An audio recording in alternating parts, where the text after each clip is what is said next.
everyone, Zellerant here, and for today's video on Umamusume, we're going to be talking about the next upcoming Uma that'll be paired alongside Super Creek, and that is going to be a Smart Falcon, and we're going to kind of go look over her kit here and talk about whether or not you should pulver her. Now, with that, like I pretty much say on all my videos on should you pull, the first automatic thing is, do you have enough for the pity, which is 200 pulls. As we know, pity doesn't carry over, and a little bit of currency you get out of it is like almost worthless. It gives you very little. And so if you do not have a full pity's worth to pull, the answer to should you pull is no, you should not pull. But with that, let's go ahead and take a look at her kit and talk about whether or not you should pull. So the first thing that's automatically, you'll probably see immediately, is that she is basically the first big dirt Uma we're getting a banner for. And so she has an aptitude of A in dirt, E in turf. E in turf, while it's negative as she's just default not good at turf, it is workable. As we've seen with my Taiki Shuttle, who's an E in medium, very easily gets it up to A. The negative of it being surface means if you're putting her in any champions meeting type races that you want to do with turf, just know that you're sacrificing some potential distance sparks to make up for those turf sparks, which means it's going to be harder to get S on the distance, which is pretty much mandatory if you want to compete at the top level in champions meetings. So just know you're having to sacrifice a little bit if you're going to make her adequate in turf. But she is already right out the gate good in dirt. And so when you come to her stat bonuses, she has 20% speed and power, so really good right there. So going to be very easy to build in that aspect. She's good at short, mile, and medium. Don't worry that she's a B in short. If you're doing a short or, well, sprint in our case, champions meeting, you're going to want the sparks to try and get this to S, which is easily bringing it up to A. And heck, you can even say the same thing for long. She is E in long, meaning if you're going to want to bring her to a long champions meeting for some reason, you can, with your long sparks, bring this all the way up to A. Just know that, like, all the longs, I'm pretty sure, are turf as well. So you're going to have to basically get some really good long and turf sparks to make her adequate enough to compete on those. So we have that case. Then she is a front runner, potentially a pace if you really want to build her for that. But she, if you look, when we get into her kit, it's all built around being a front runner. And so that's going to be pretty big for her on the front running. So now when we get down into the skills here, we have her ultimate Stardom, Sparkly Stardom. And so this one is become empowered against ceding the spotlight when about to lose the lead on a straight mid-race.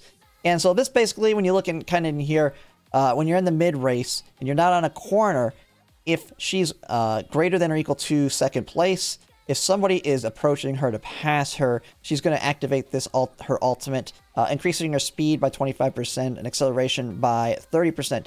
This can be really, really big.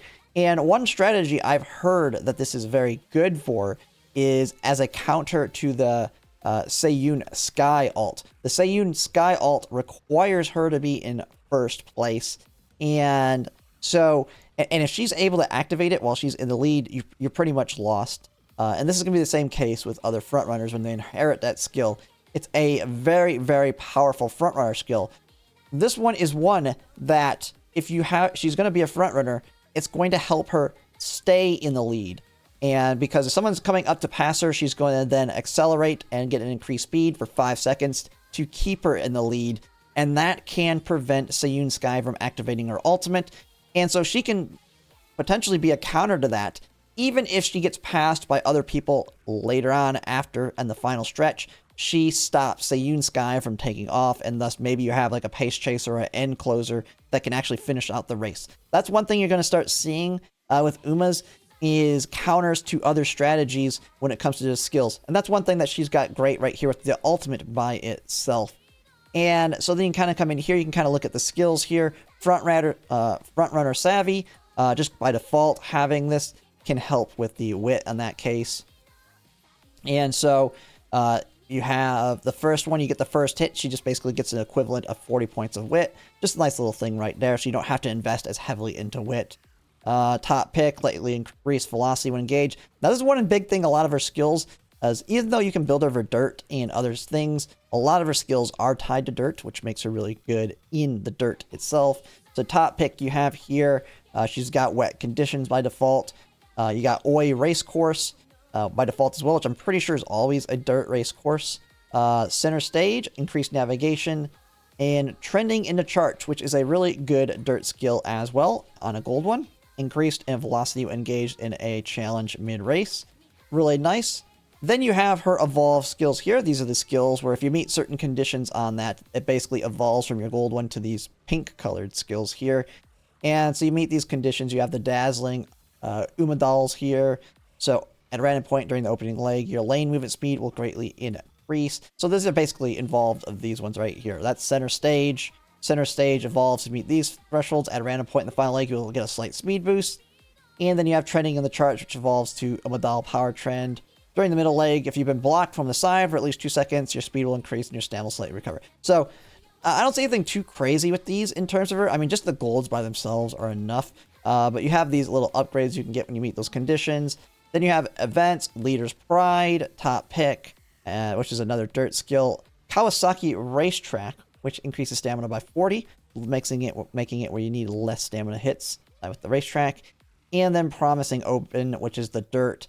If you're in the first half of the pack during the second half of the middle leg, your speed will slightly increase. So overall, pretty good on the skills from everything I've seen. Now, there is one big negative I see on her. But first, let's go look and see what they kind of talk about within the reference document in her value. Just remember, this is looking at them at the current point in the Japanese version. So this is comparing them to like all the Umas coming out for a while. So just know that she is pretty good right now in her spot. But when it talks about future Umas, she is future Umas.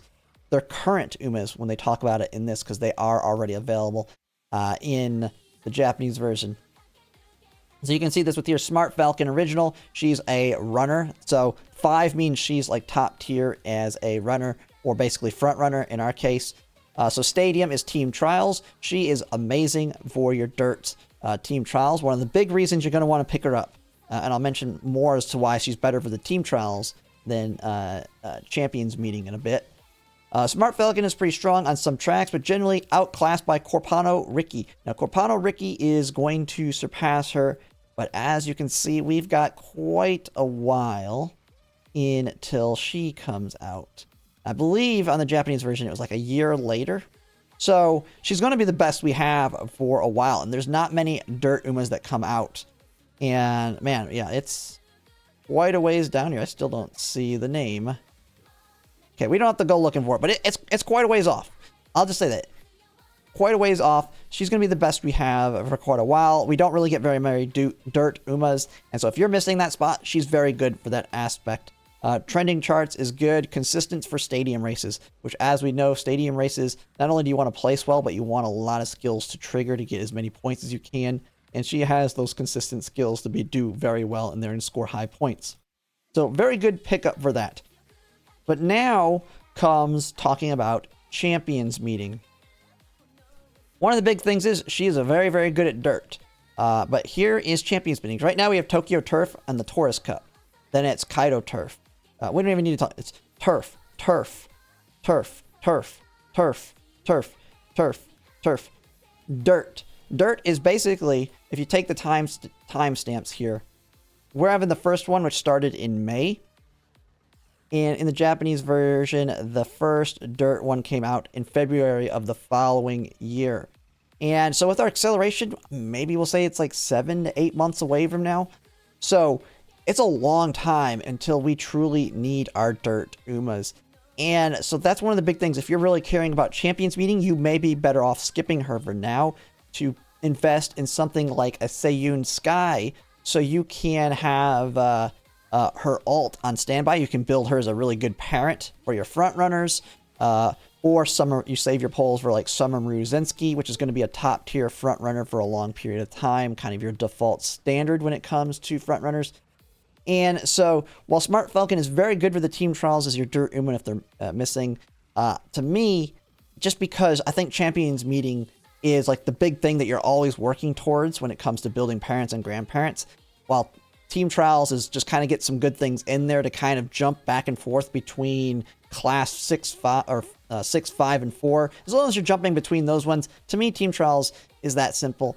And the main focus is Champions Meetings, and she doesn't really have value in that for quite a while, and there's a lot of other options you have. That's why I feel like she's an easier skip, but she is great for dirt, and she will do great on those. And you can build her for turf, and like I said, there are strategies that do utilize her to counter other strategies, like the Seiyun Sky alt. So overall, great Uma. I just think there's a lot better options coming up, because I know, especially if you're free to play, your options are very limited for a bit.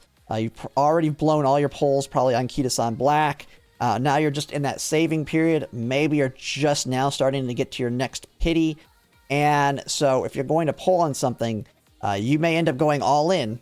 At least on the Uma banners, you do have a good shot of getting an early pull, and since you don't need dupes like support cards, if you get an early pull, guess what? You get to save all the rest for a future banner. But still, just because that can happen doesn't mean it will, and you just have to be ready to have to go all the way to 200 pulls if you really want them. Just kind of looking at some future Umas coming out. You got Smart Falcon, Narita. Man, someone told me I've been saying this name wrong. I've been adding an extra I in here. Narita Taishin is a really good end closer, meta level end closer for quite a while. That's currently out and will be out kind of overlapping with her. So still that is an option. You have Narita Brian as well, a good generic one as well. Mayano Top Gun Air Groove Wedding. From what I've seen, she's got some good parent transfer capability. It's more down the line, though, I think, with improvements. You have Seiyun Sky, who has one of the best front runner ultimates as a parent. Very, very good pickup for that case, although she's also a very good borrow, since she's not as good as a front runner, more for parenting front runners than front runner herself. But she comes out, and then you also have like Grass Wonder Fantasy, a big stamina boosting one, and then Summer Maruzensky coming up after that. So those are the other ones, kind of big ones you want to think about. I haven't really heavily looked into these other ones. They all have their quirks and value in them as well, especially if they're your favorite. One of the big things is if your favorite's coming out in any of this group, then you might want to just skip so you can make sure you can get your favorite. Because ultimately you can make any Uma work and competitive with enough investment in them.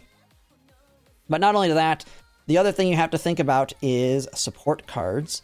Now, luckily, if you have already made the decision that pulling on the Super Creek banner is not worth it, kind of listening to my other videos as well as other creators that have also talked on the topic of whether or not to pull for Super Creek, then you actually have quite a bit of time before the really next big support card to pull for, as it's right after Summer Maruzensky, which is going to be the nice Nature Intelligence card. And then after that, you have even more potential time to kind of save from there. So this is that time to really think about an Uma. And so Smart Falcon is an option. Just know that there's other stuff around it.